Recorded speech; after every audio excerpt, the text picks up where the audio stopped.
Hello, in this video I'll show you how to reset the oil service interval on Skoda Octavia Mk3.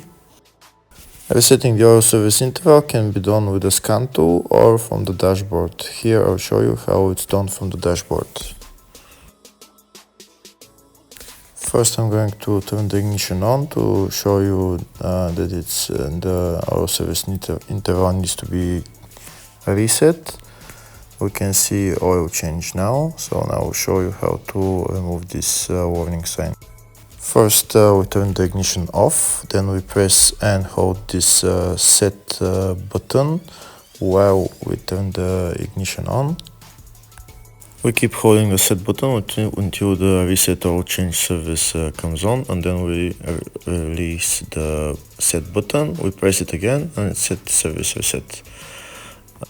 There is still another inspection that needs to be reset, so we're going to do the same thing again. We're going to press the set button while we turn the ignition on and keep holding the set button until this reset oil change disappears and this reset inspection service appears.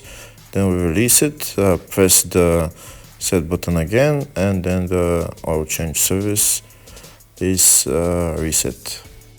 Now turn the ignition on and we can see that the change oil warning message is gone. That means we're done. Hopefully the video was helpful. Thank you for watching.